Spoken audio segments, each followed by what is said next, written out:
আল্লাহি ওয়া বারাকাতুহু ইন্নাল হামদুলিল্লাহ নাহমাদুহু ওয়া নুসাল্লি আলা রাসূলিহিল কারীম আম্মা বা'দ।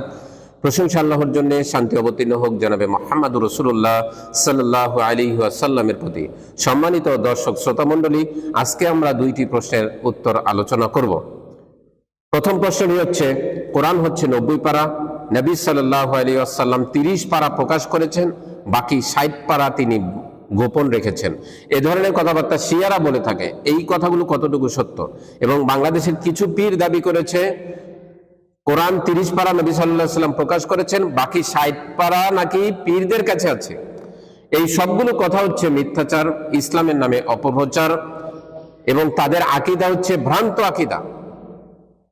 আল্লাহ সুবহানাহু ওয়া তাআলা ওহী করেছেন, নবী সাল্লাল্লাহু আলাইহি ওয়াসাল্লাম তা পৌঁছে দেননি, এটা হতেই পারে না। কোরআনুল কারীমের সূরাতুল মাইদার 67 নম্বর আয়াতে আল্লাহ সুবহানাহু ওয়া তাআলা বলছেন, ইয়া আইয়ুহার রাসূলু বাল্লিগ মা উনজিলা ইলাইকা মির রাব্বিক ওয়া ইন লাম তাফআল ফামা বাল্লাগতা রিসালাতা।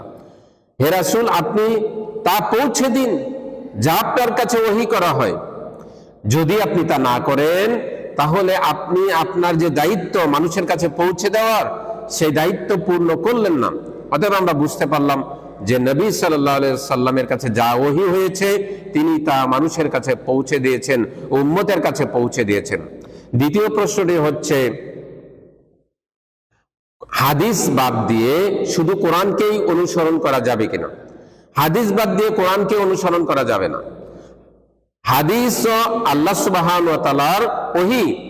কোরআন হচ্ছে ওহিয়ে মাতলু, অর্থাৎ যা তেলাওয়াত করা হয়। কোরআন হচ্ছে ওহিয়ে মাতলু এবং হাদিস হচ্ছে ওহিয়ে গায়রে মাতলু, অর্থাৎ হাদিস তেলাওয়াত করা হয় না, কোরআন তেলাওয়াত করা হয়।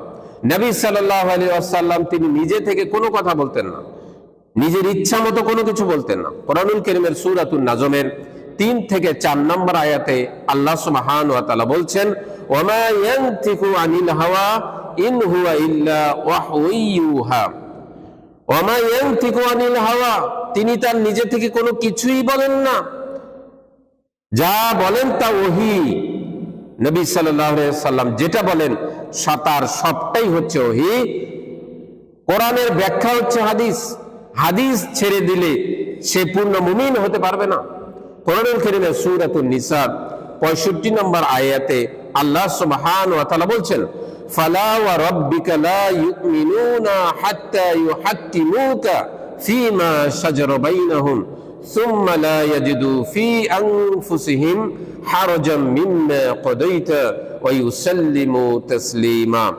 আল্লাহ সুবহানাহু ওয়া তাআলা বলছেন, তোমরা ততক্ষণ পর্যন্ত মুমিন হতেই পারবে না, ফালা ওয়া রাব্বিকা লা ইউমিনুনা, যতক্ষণ পর্যন্ত তোমাদের বিবাদের ব্যাপারে নবী সাল্লাল্লাহু আলাইহি ওয়াসাল্লামকে মেনে না নেবে এবং তার দেওয়া সিদ্ধান্ত, এই সিদ্ধান্তের ব্যাপারে তোমাদের মনে দ্বিধাদ্বন্দ্ব না থাকবে এবং তোমরা নবী সাল্লাল্লাহু আলাইহি ওয়াসাল্লামের সিদ্ধান্ত তোমাদের সন্তুষ্ট চিত্তে মেনে না নেবে, ততক্ষণ পর্যন্ত মুমিন হতেই পারবে না।